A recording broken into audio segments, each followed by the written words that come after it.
Bonsoir à tout le monde. Ce soir, nous avons une formation au trading actif. Le thème, le rendez-vous des swing traders. Donc, c'est la 6e édition de ce rendez-vous mensuel. Et je suis Pascal Hirtz et nous allons attaquer. Alors, l'agenda, petite introduction sur le sujet de la présentation. On revient sur la sélection que nous avions effectuée précédemment, le mois dernier. Il s'agissait en fait du 10 mai. On s'intéresse ensuite à déterminer une nouvelle sélection d'actions. On parle un petit peu des comment déterminer la taille des positions, par exemple, quelques détails comme cela. Et puis, on aura terminé pour cette soirée. Alors, un petit rappel de ce qui est le rendez-vous des swing traders pour ceux d'entre vous qui ne connaissent pas encore. Donc, l'objet de la présentation, c'est le swing trading, c'est-à-dire l'ouverture de positions qui sont gardées quelques jours. Et ces positions, elles sont ouvertes sur des actions européennes ou américaines. Et américaines, pour être plus précis, et américaines. Et nous utilisons pour cela, je dirais, les outils de la plateforme de trading NanoTrader, c'est-à-dire notamment l'outil screener, l'outil, je dirais, la moyenne mobile, la volatilité, ce genre de données. Et le but de l'opération, c'est de sélectionner un minimum de 6 actions, un maximum de 10 actions. Ça constitue un petit portefeuille. Il y a un mix d'actions US et d'actions européennes. Et on peut les prendre à la hausse et à la baisse. Donc ça nous fait un petit cocktail. Et puis après, on essaie de garder ça quelques jours et on regarde est-ce que ça nous a donné un bon résultat ou pas. Et on essaie de tirer des leçons de cela. Ok, alors, évaluation de la section précédente. Donc, pour, je dirais, évaluer cela, on a adopté depuis quelques séances déjà une méthode de calcul qui nous permet de déterminer la performance.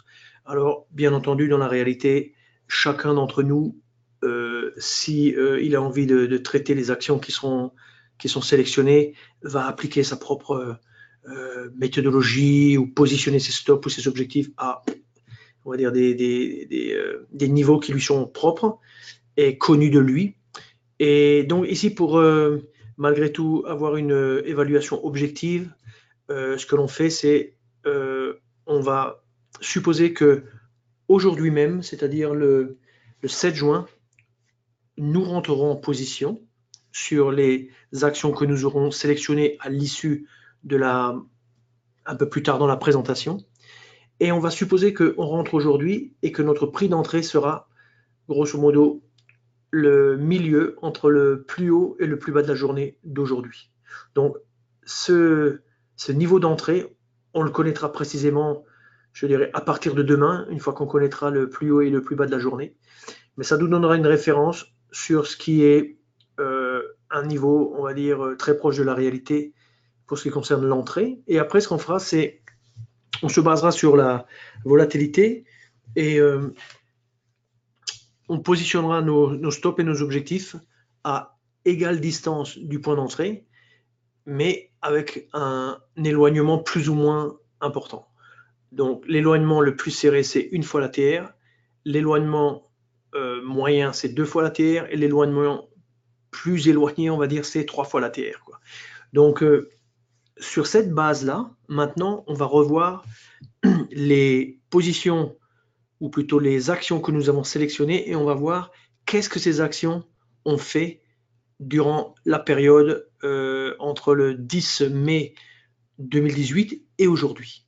Donc, si vous avez des questions, n'hésitez pas à poser vos questions. Sinon, je continue. Alors, lors de la séance précédente, nous avions sélectionné 5 actions à la baisse et 5 actions à la hausse. Alors, on peut voir qu'il y avait un mélange d'actions américaines et d'actions européennes. Par exemple, Adecco, c'est suisse, Adidas, c'est allemand, PepsiCo, Colgate, Comcast, tout ça, c'est américain.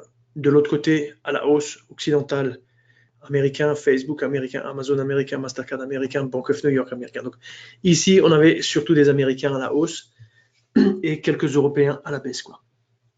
Alors, si je prends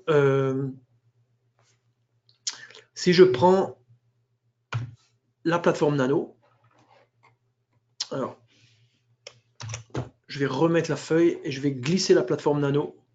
Voilà, je mets la plateforme Nano ici. Je vais là, alors je vais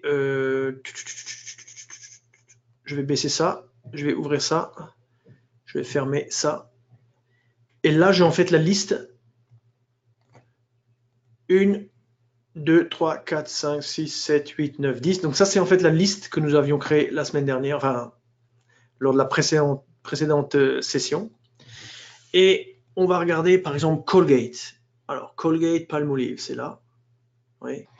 Alors, qu'est-ce qu'on peut dire sur Colgate? Alors, j'ouvre la plateforme un peu plus en grand pour que ça soit plus clair. Et on voit ici un graphique journalier. Oui, on voit un jour ici, jour.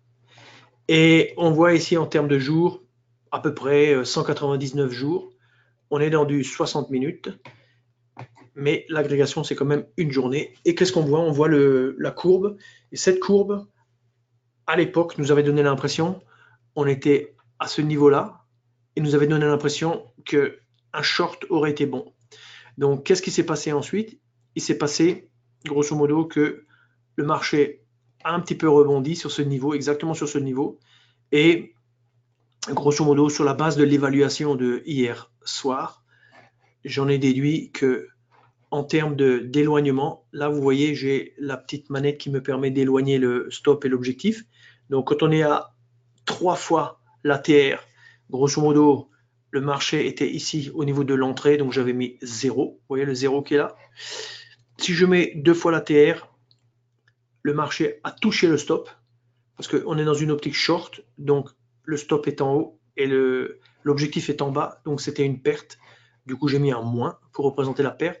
Et si on avait été à une fois, alors une fois, vous voyez, si je vais zoomer sur une fois, quel est le vrai résultat? Eh bien, le résultat, c'est que grosso modo, vous voyez, on a dépassé le stop et donc là, on aurait pu toucher l'objectif, mais on a d'abord touché le stop, donc c'était une perte. Donc, si je remets le graphique comme ça explique le moins. Donc, à une fois, c'était une perte, à 2 fois, c'était une perte, et à 0, c'était grosso modo match nul, quoi. Donc, on continue. PepsiCo. Alors, PepsiCo, on voit clairement PepsiCo, le marché rebondit exactement à ce niveau. Donc, si je vais ici, hop, c'était moins. Alors, ma plateforme, je dois récupérer ma plateforme. Alors, je vais la faire dépasser un peu sur l'autre écran. Alors, donne-moi une petite seconde.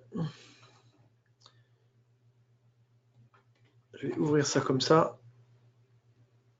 Je vais mettre ça comme ça. Ça comme ça. Ça comme ça. Voilà. Et mon graphique, je le mets voilà, un peu sur le côté.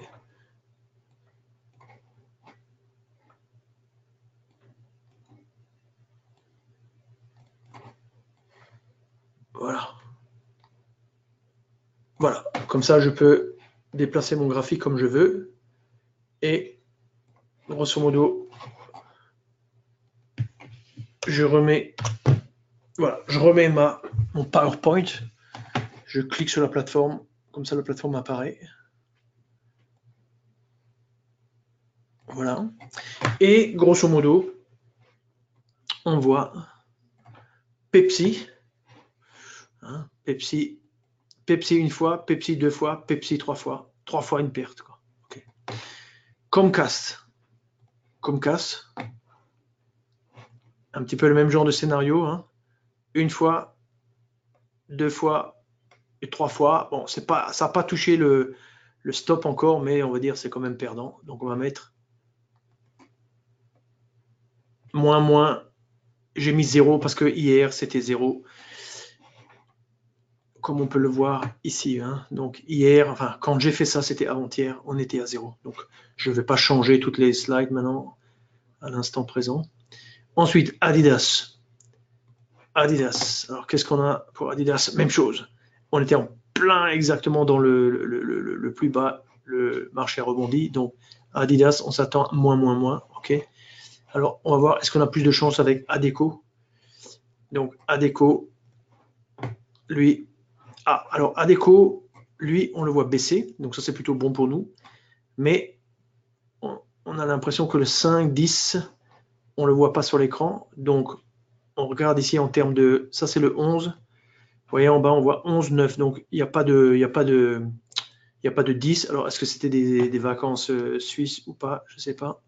Donc on va mettre 11. Voilà, on a 11.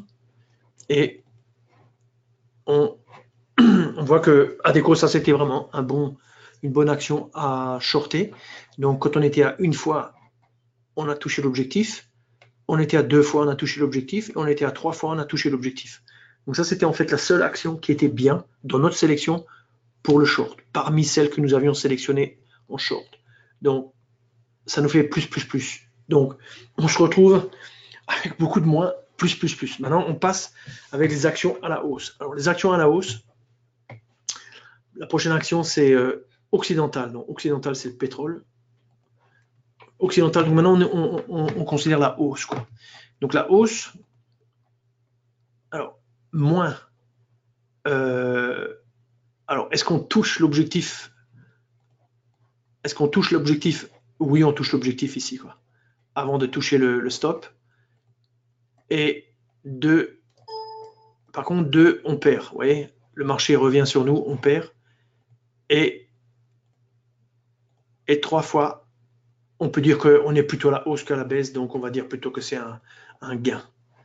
D'accord? Alors, ici, occidental,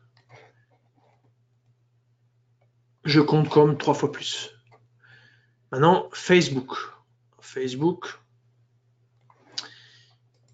Alors, Facebook.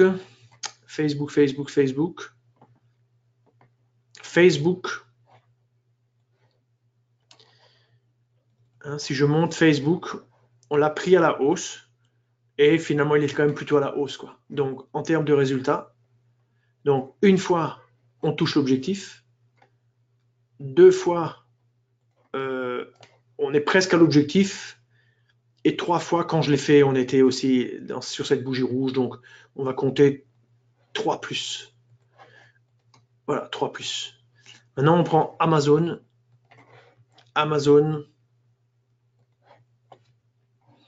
Voilà, Amazon. Donc, lui, plutôt dans le bon sens. Hein. Voilà, une fois, on touche, bien que là, vous voyez, on aurait presque pu se faire stopper.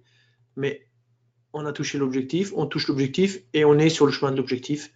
Donc, on va mettre 3 fois. OK, c'est bon. Et puis, Mastercard. Donc, Mastercard.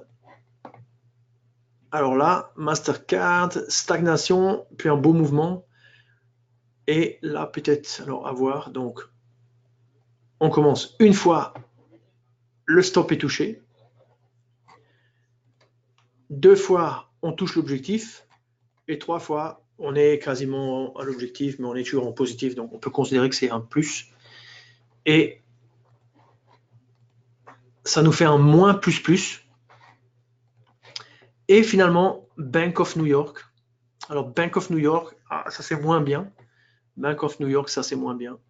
Donc, 3 fois, c'est un moins, parce qu'il faut se baser sur quand j'ai fait l'évaluation, hein, c'était ici. Donc, on imagine que si on avait été en position, on aurait liquidé là. Donc, on était en négatif parce que nous, on cherche la hausse. Et on touche même le stop quand on est à 2 fois. Et quand on est à... Alors, attention, permettez-moi de rectifier une petite chose. C'est que après Adecco, j'ai en fait laissé le 5-11 quand en réalité, on était au 5-10. Donc, le 5-10, c'est en fait légèrement différent. Donc, reprenons. Une fois, on touche d'abord le stop. Donc, on perd. Deux fois, on touche. Est-ce qu'on touche ou on ne touche pas? Alors, on ne touche pas. Vous voyez? On ne touche pas. Le graphique, il est basé sur le bid. On est long. Le stop de vente pour vendre, c'est basé sur le bid, c'est-à-dire sur, grosso modo, le bas. Or, ce prix-là, il est basé sur le bid, donc il n'a pas touché notre niveau. Donc, dans le cas du numéro 2, on est en négatif. On est quand même en négatif, même si aujourd'hui, on pourrait dire qu'on est en positif, mais on va dire qu'on était en négatif. Et puis, le 3 fois, on est grosso modo aussi plutôt en négatif, quoi. Donc, comment j'ai... Ouais, moi, j'ai mis 0, j'étais un petit peu plus... Pourquoi j'ai mis 0? Pourquoi j'ai mis 0? Deux fois. Ouais, je dirais que c'est plus correct quand même de mettre... Bon, laissons-le comme ça, parce qu'après j'ai fait un petit total. Oui. Alors, récapitulatif. Là, on regarde côté baisse. Une fois la terre, deux fois la terre, trois fois la terre. Donc, côté baisse, en gros, moins 3, ça veut dire que si je prends à la baisse, une fois, deux fois, trois fois, quatre fois perdant, une fois gagnant, ça fait moins 3. Vous voyez? Donc, ici, c'est moins 3. 2 ATR, c'est une fois, deux fois, trois fois, quatre fois à la perte, ça fait moins 4, plus 1, ça fait moins 3. 3 fois l'ATR, 0, moins 0. Alors, 2 moins, ça fait moins 2, plus 1, moins 1, moins 1. Total, 3 et 3, 6, moins 1, 7. Donc, si on avait investi avec ces différentes, par exemple, avec des positions, vous voyez, avec multiples stops, multiples targets, une position, on va dire, de 3. Une sur une fois la terre, deux fois, etc. Bon, au total, on aurait perdu, quoi.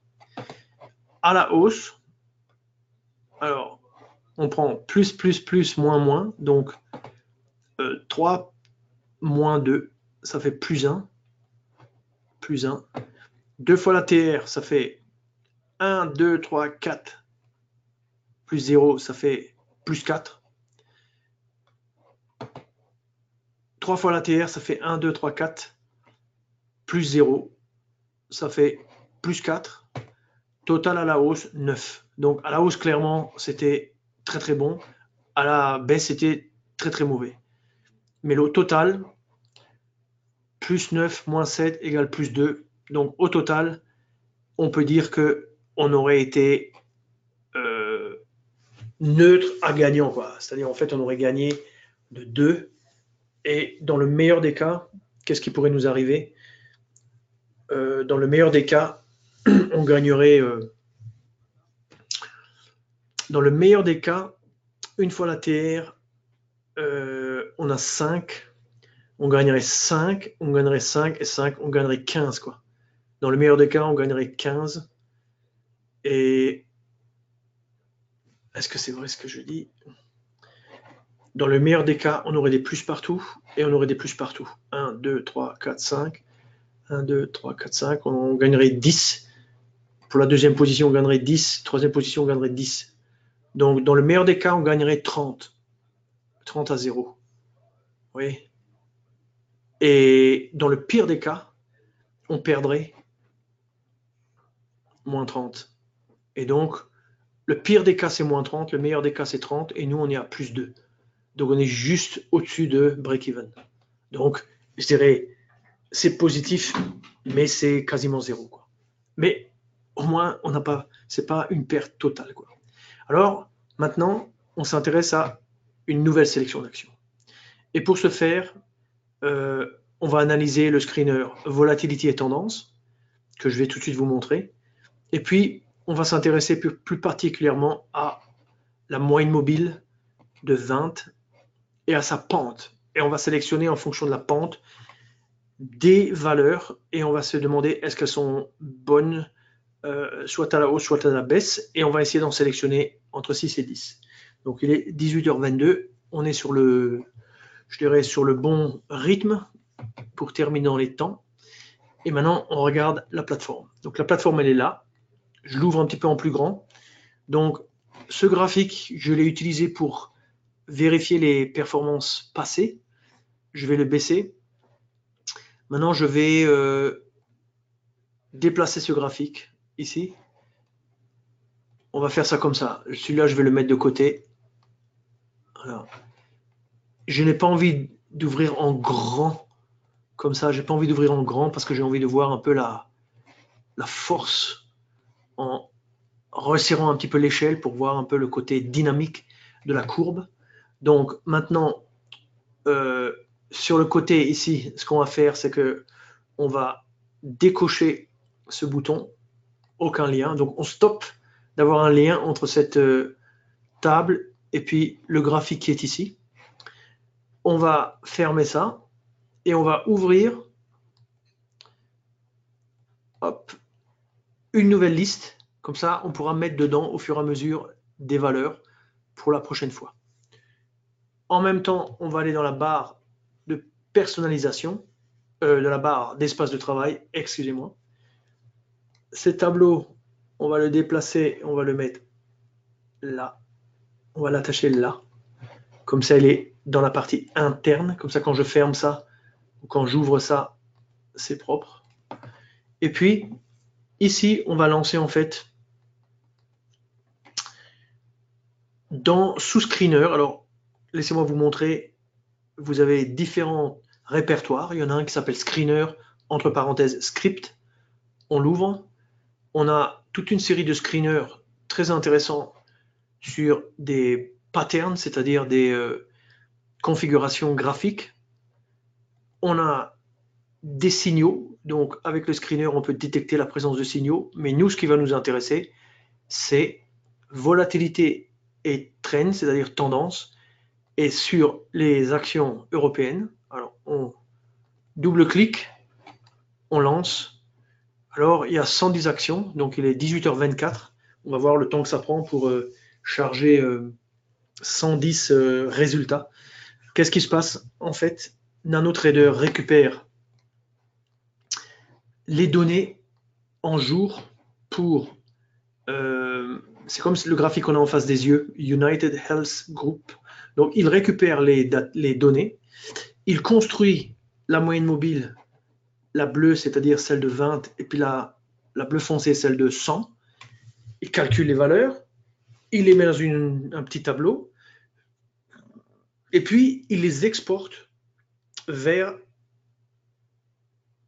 ou plutôt, il conserve le résultat à l'intérieur de la nano, sur votre ordinateur. Donc là, c'est ce qu'il est en train de faire, à la vitesse grand V. Il en est déjà à l'action 69 sur 110, en 1 minute, puisqu'il est 18h25 maintenant. Et donc, encore une autre minute, et puis on aura fait la liste des 110. Donc, je montre ça parce que ça montre que c'est vraiment extrêmement performant. C'est très bien programmé de façon intelligente pour que ça aille très vite. Et on arrive au bout, 107, 108, 109.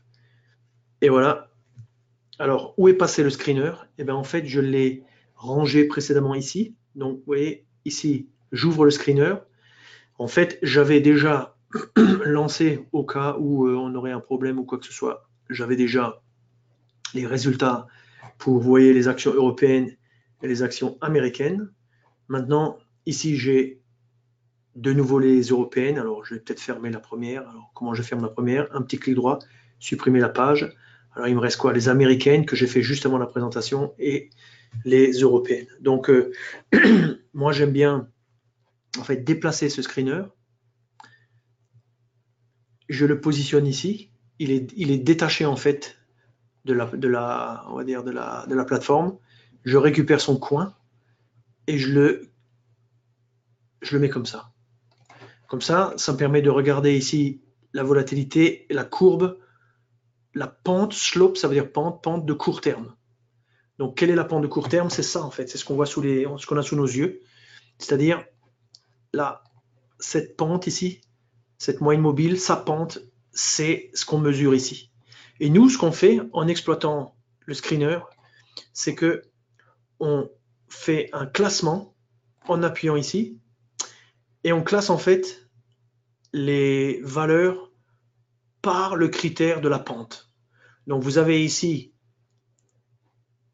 une pente qui a l'air monstrueuse pour ce Altis, ouais, 4,37. Ce sont des pourcents, hein. Donc ça c'est 0,91%, 0,71, ça c'est 4%, c'est énorme, quoi. Et on va voir tout de suite ce qui s'est passé. Et puis si on reclique dessus, on a le classement, mais cette fois dans le sens de la hausse. Donc la hausse la plus grande, Galapagos, 0,64%.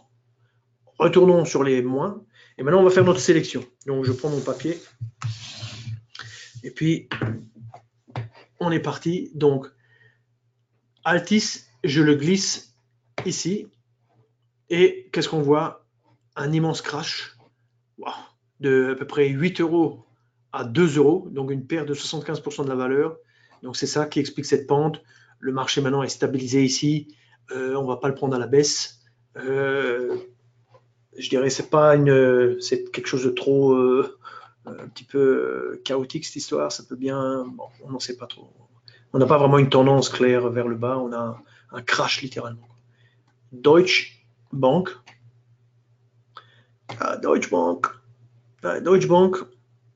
Quand même, je sais que celui-là on l'avait déjà dans nos.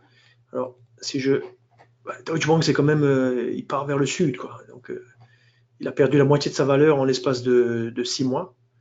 Ouais, il était à 17, il vaut plus que 9. Donc, allez, on va quand même se le noter comme potentiellement Deutsche Bank. BNP Paribas, comme par hasard, on voit toutes les banques en haut, Commerzbank, ABN, Société Générale. Ici, belle baisse, mais là, on est un petit peu dans une sorte de phase de consolidation ici. Commerzbank. Commerzbank aussi, on pourrait le. Bon, là, il est en train de rebondir un petit peu, mais pas vraiment. Il s'est stabilisé, mais ça pourrait repartir aussi. Donc, je me le note quand même. Commerzbank. ABN AMRO. Bon, on a déjà les autres banques, donc on va laisser celui-là. Société Générale.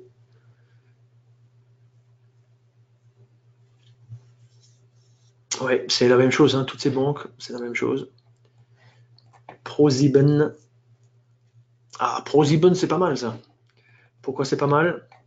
On est passé de 38, on est à 25, on a rebondi ici au mois de novembre dernier et on est en train de réattaquer ce plus bas.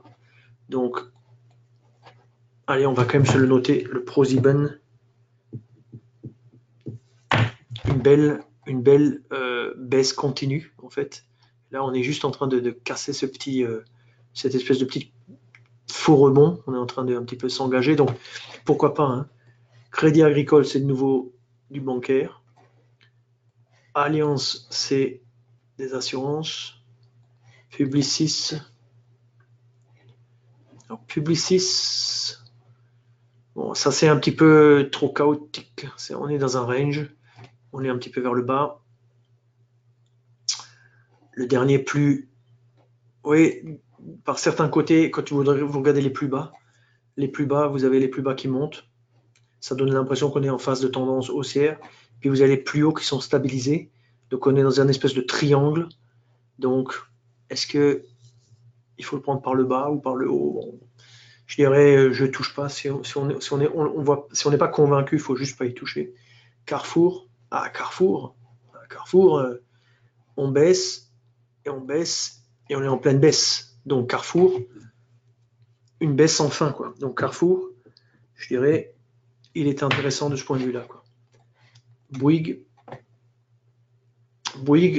on a de la pente, certes, mais on est là sur un support qu'on a rencontré plein de fois. Donc, est-ce qu'on va casser ça? Pas forcément.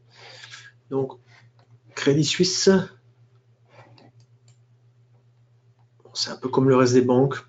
On a déjà pris d'autres banques. Suisse, rien.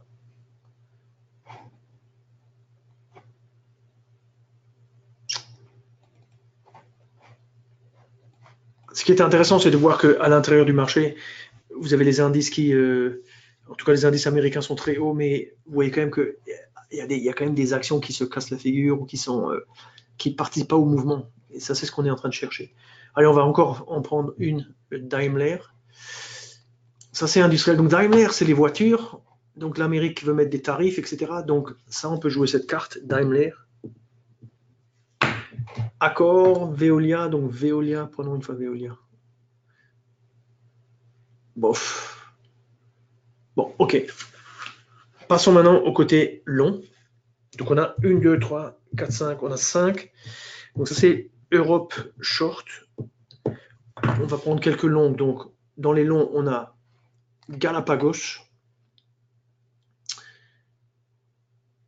Alors, Galapagos. Donc, une action qui, vous voyez, le mouvement est quand même à la hausse. Là, on revient en arrière, mais on est quand même, c'est quand même une action qu'on sent, on est en plein milieu entre son plus haut là et son plus bas là. Allez, on va quand même se le noter, quoi. Après, on fera encore une petite sélection pour réduire nos choix. Sika, je sais pas ce que c'est.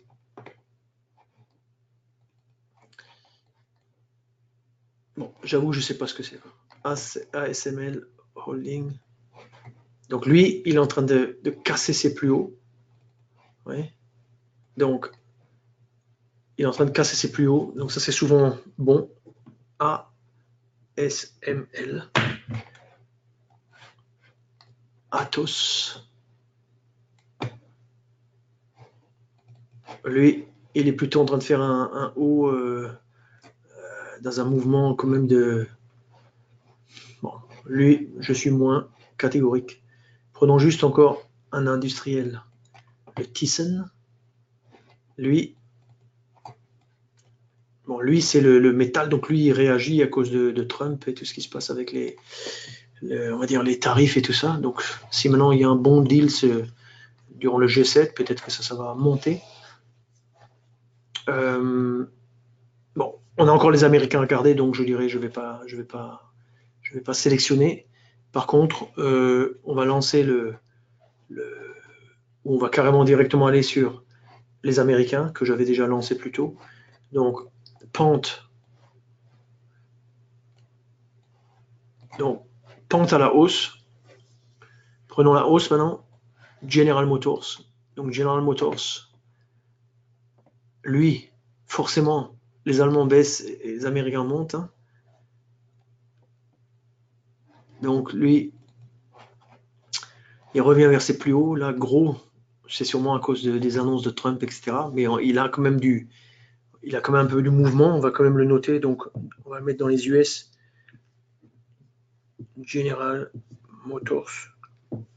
Et comme par hasard, Ford. Prenons tout de suite Ford pour voir. Ouais, Ford. Allez, l'un des deux, quoi. General Motors ou Ford. Ici, ça doit être aussi relié à ce genre d'industrie. Donc, on en a déjà deux. On ne va pas en prendre un troisième. Qualcomm. Ça, c'est de la tech. Ça a explosé, ça redescend. Target, c'est de la distribution. L'économie américaine est forte. On est en train de regarder, ça c'est intéressant. On est en train d'arriver en haut, au plus haut. Donc on a buté plusieurs fois et maintenant on est là en train de littéralement presque essayer de casser un petit peu ce plus haut. Donc pourquoi pas, hein? Pourquoi pas? C'est du retailing. Retailing, c'est de la distribution. C'est comme Carrefour, le Carrefour. Alors ça, c'est vraiment à la baisse. On va pas jouer la hausse ici. Nike, bien de... Ouf. Nike, alors ça c'est quoi? Ça c'est... Ouf. Pourquoi pas, hein? Il casse ses plus hauts, il est en pleine hausse. On essaie de profiter un peu du mouvement, comme la dernière fois. Nos actions à la hausse avaient bien marché. Biogène.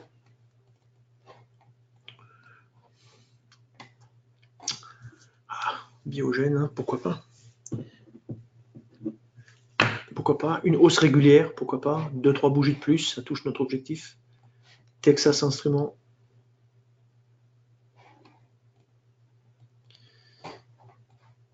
Lui aussi, hein, il est à son plus haut.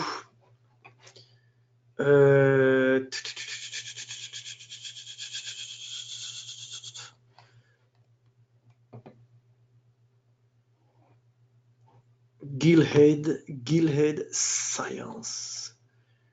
Lui, quand même fort. Tac, tac. Il revient sur cette espèce de support ici. Donc, qui peut agir comme une résistance, bien entendu, selon la théorie. Hein. Donc, bon, ok. Disons la force, il y a beaucoup de force. Donc, c'est quand même intéressant, quoi.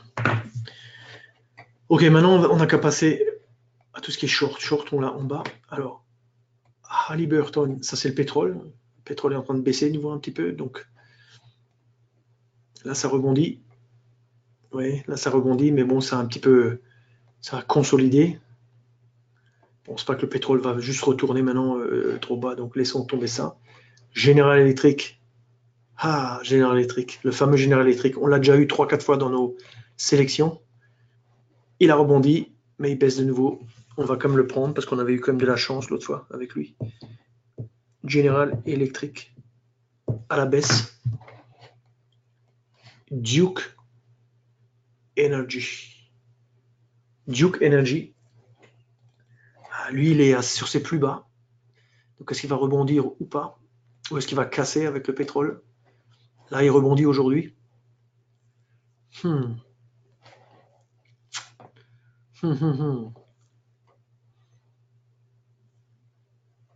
Voyons un petit peu en termes de tech.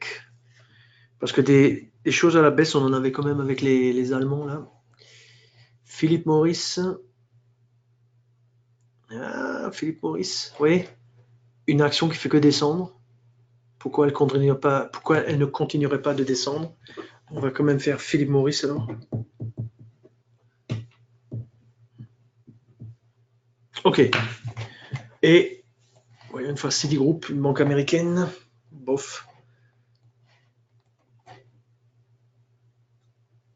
Ok, bon, le reste, laissons tomber. Donc maintenant, on va taper nos. Alors, on va mettre ça plutôt dans notre.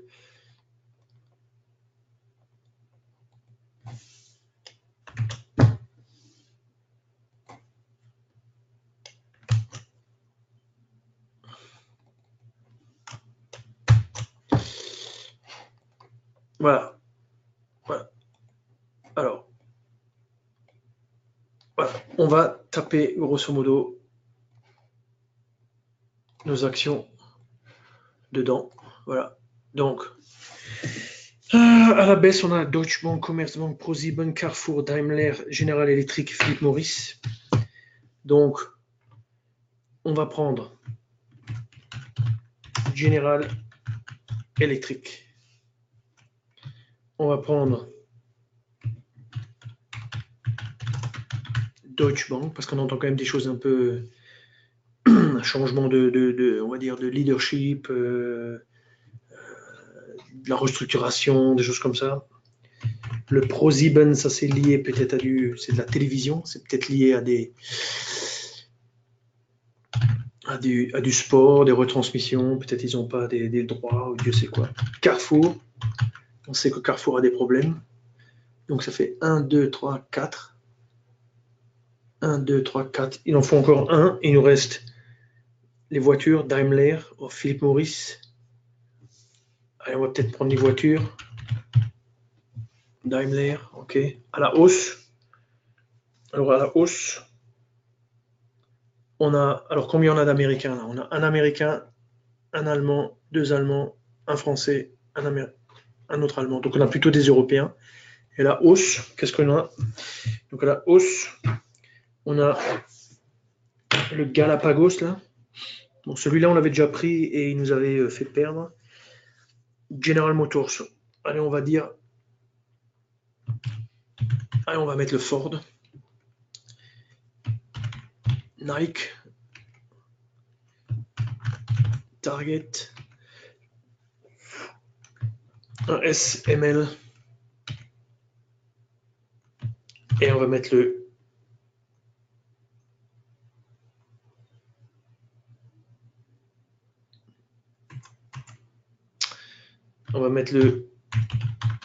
ce Gilead Science. Ça nous fait 1, 2, 3, 4, 5, 1, 2, 3, 4, 5. Donc on a maintenant nos 10 actions. Je mets ça de côté. Tac. On a nos 10 actions. Donc maintenant, la question se pose, c'est quoi la taille des actions? Donc là, on a en fait une technique. Et la technique, c'est... Alors, le screener, en attendant, je vais le mettre là. Voilà. Je le ferme. Et en fait, on a un autre screener qui nous permet de déterminer la taille des positions. Donc, ce screener, on l'ouvre. Rappelez-vous, un screener, c'est constitué en fait de une liste de valeurs et puis ici, une étude. Donc, si ça vous intéresse, vous n'avez qu'à me demander l'étude. Je vous donnerai l'étude. Et ça permet de calculer la taille des positions. Alors, maintenant, ici, on doit effacer les valeurs et on doit les retaper. Donc, sélectionner les contrats. Donc, on a General Electric. Voilà. On sélectionne. On n'a pas besoin de dire OK, on continue. Deutsche Bank en euros. On a ProSieben. C'est eux qui représentent le football, c'est eux qui montrent en l'occurrence beaucoup de sport en Allemagne, quoi. Carrefour et Daimler-Benz. Voilà. Et maintenant, on continue avec Ford. On continue avec Nike. On continue avec Target. On continue avec ASML. Et on continue avec Gilead. Tout ça, c'est des paris. Hein. On n'est jamais certain que ça fonctionnera comme on le veut. On enregistre. Et maintenant, on double-clique, on lance. Donc lui, il récupère des valeurs. Et puis il va faire un calcul, va nous donner un tableau. Voilà. Lui nous a donné un tableau. Il est parti dans les screeners. On ouvre le screener. Donc en fait, lui, ce qu'il a fait, c'est quoi? Il nous a donné l'ATR. Il nous a rappelé ce qu'est l'ATR en pourcentage. Donc en réalité, en termes de... Ouais, Deutsche Bank, c'est l'action la plus volatile. 3,59%. C'est quand même pas petit. Hein. Basé sur 20 journées. Et l'ATR en points. Donc l'ATR, c'est comme notre mesure de la performance, mais c'est ça qu'on utilise pour positionner nos stops et nos objectifs. Donc on a en fait le nombre d'actions ici. Donc si on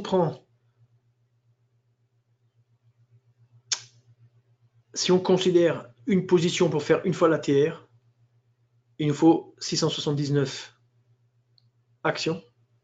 Mais si on veut une action pour la traiter avec 2 ATR, c'est 339 et 3 ATR, c'est 226.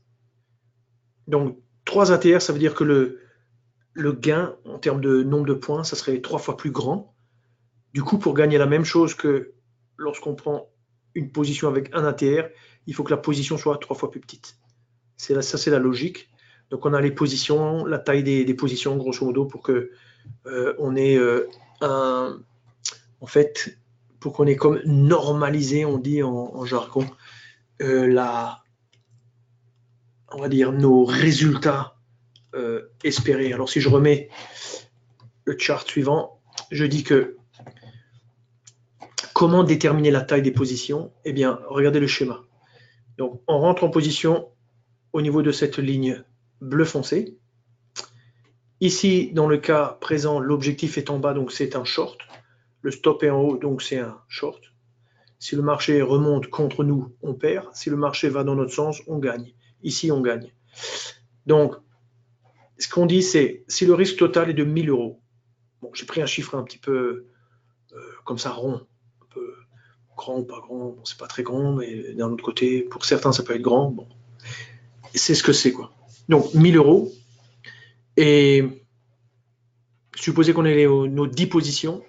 On veut un risque par position de 1000 divisé par 10, ça fait 100 euros. Et la question est comment on positionne et combien d'actions. Donc, si la première action a un ATR à 100 jours, là j'ai pris 100 jours de 2 points, supposez que ça cote 34 points ou 34 dollars ou 36, ce genre de choses. Ouais, donc 2, j'ai mis des points, mais en fait ça correspond. Un point vaut 1 euro ou un point vaut 1 dollar. Donc qu'on parle de points ou de dollars ou d'euros, c'est la même chose. Donc si l'ATR, c'est-à-dire la volatilité moyenne sur 100 jours est de 2 points, alors comment on trouve la taille de la position? Eh bien, on veut risquer 100.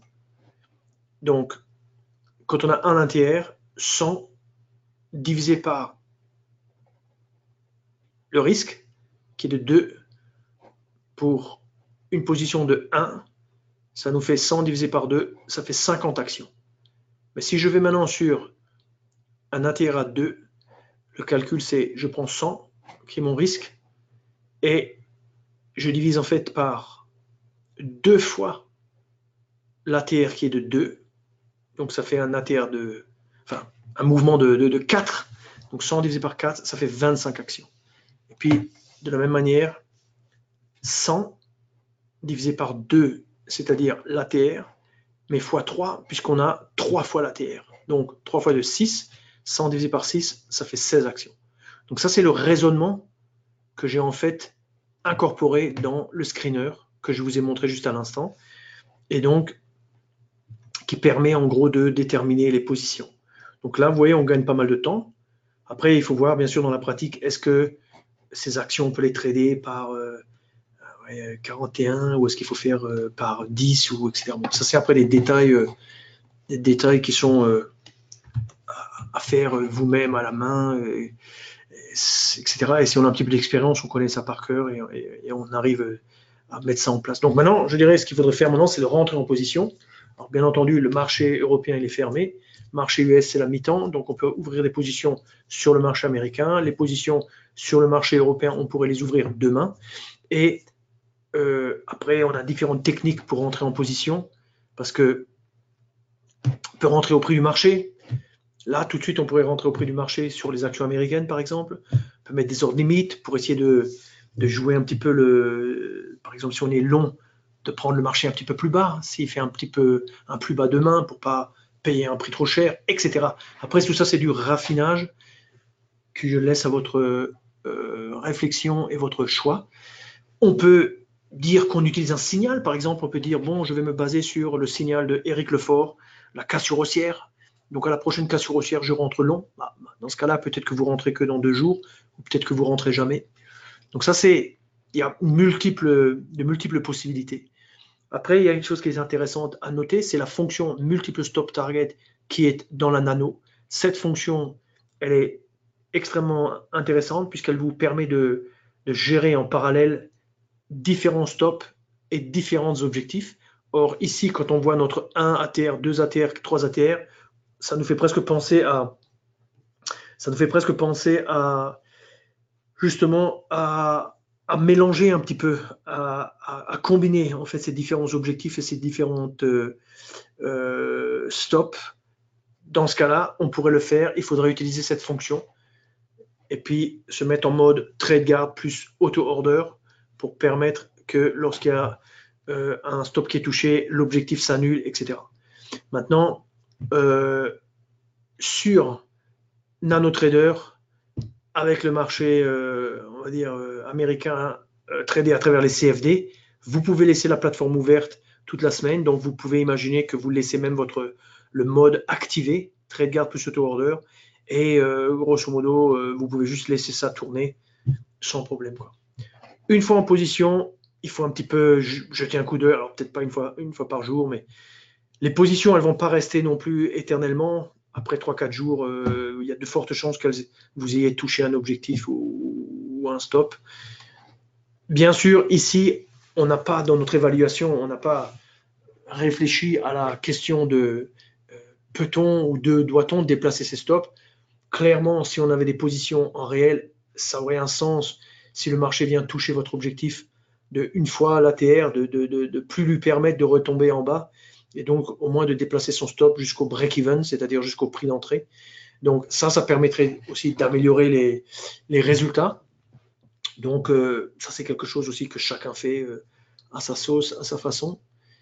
Et penser à prendre un profit, ouais, ça c'est aussi le fait que si maintenant le marché vous donne rapidement un gain, connaissant la volatilité, la versatilité des marchés, peut-être que c'est mieux de prendre le profit et de ne pas être trop ambitieux non plus s'il vous le donne très facilement, quoi. Et on va dire la règle clé dans toute cette histoire, c'est dans tout ce qui est trading manuel, le plus grand risque, c'est lorsque vous vous mettez dans une situation où il n'y a que vous qui êtes responsable, et c'est une situation dans laquelle vous concédez une grande perte. Comment ça arrive? Laisser une position sans stop, renforcer une position perdante, repousser un stop, ne pas mettre de stop et laisser une position perdre. Si vous faites ça, en grosso modo, vous n'êtes pas dans l'esprit de ce qu'on essaie de faire ici, mais surtout, vous vous tirez une balle dans le pied. Et ça, c'est je dirais, c'est la route garantie vers le désastre, quoi. Le désastre, c'est quoi? C'est vous perdez tout votre capital et vous vous privez du plaisir de pouvoir faire du trading dans de bonnes conditions. Vous imposez un stress maximum sur vous qui n'apporte rien du tout à part de la souffrance. Donc, je dirais, les traders expérimentés, comment reconnaît-on un trader expérimenté? Premièrement, il ne concède plus de grandes pertes. Ça, c'est la règle. Il ne concède plus de grandes pertes. Il a appris et maintenant il fait un trading un peu plus raisonnable. Ça, c'est ce que on essaie de vous enseigner d'une certaine manière à travers cette présentation. Alors, nous sommes arrivés au bout de la présentation. Donc, si vous avez des questions, posez vos questions. Je verrai pour je dirais l'été, juillet-août, qu'est-ce qu'on fera exactement? On aura probablement un programme un peu plus allégé de webinaire parce que tout le monde a la tête ailleurs durant l'été. Et donc, peut-être on fera une pause avec le swing trading, le rendez-vous du swing trader, ou peut-être pas. Je dirais à voir, garder l'œil. On va décider ça probablement dans les jours qui viennent. Donc, on va mettre le calendrier du mois de juillet, août, septembre, octobre, pour ainsi dire, jusqu'au mois de décembre. Donc, vous verrez bien, est-ce que ça continue ou pas durant l'été. En tout cas, je vous remercie pour votre assiduité et vos remarques et vos interventions au cours de ces 6 épisodes, appelons ça des épisodes, de la série Rendez-vous des swing traders. Maintenant, je vais faire mon petit speech pour ceux d'entre vous qui sont comment dirais-je, pas encore clients et qui sont intéressés par nos services. Donc, mon message est direct et clair. Devenez un meilleur trader avec Self-Invest. Donc, Self-Invest vient de se faire de nouveau récompenser dans l'étude de 2018. Là, on voit à gauche l'étude de Investment Trend 2017. Donc, Self-Invest a été récompensé en 2017, mais aussi en 2018 pour meilleur service client, meilleure plateforme de trading. Vous avez vu que notre plateforme permet de faire des choses vraiment extrêmement intéressantes et pratiques. Meilleures exécutions, ça c'est très important. Le côté exécution qui vous permet d'économiser beaucoup d'argent et d'avoir une confiance dans la société avec laquelle vous travaillez, puisque quand vous voyez vos ordres dans la plateforme et qu'ils sont touchés, ben, ils s'exécutent et dans de bonnes conditions. Self-Invest existe depuis 20 ans. Il est dédié à aider ses clients à devenir de meilleurs traders grâce à ses outils, ses stratégies, ses signaux, ses screeners, etc. Et comment utiliser tout ce matériel, comment apprendre à trader, comment s'améliorer, eh bien ça, vous le trouvez en fait sur notre chaîne YouTube qui met à la disposition des clients, mais aussi des gens qui ne sont pas clients, 1500 et on est plus près des 1700 maintenant vidéos. Ce sont toutes des vidéos de grande qualité sur l'application pratique de tous ces outils, de toutes ces stratégies dans notre plateforme NanoTrader qui est elle-même exceptionnelle. Et sur ce, donc, conclusion, faites confiance à Self-Invest. Pourquoi ne pas tenter votre chance? Devenez un meilleur trader. Choisissez le chemin du travail et non pas le chemin de la facilité. Et sur ce, je vous souhaite une très bonne soirée parce qu'il est 18h58 et que comme d'habitude, nous avons l'habitude de terminer à l'heure. D'accord, voilà. Bonne soirée à tout le monde. Au revoir.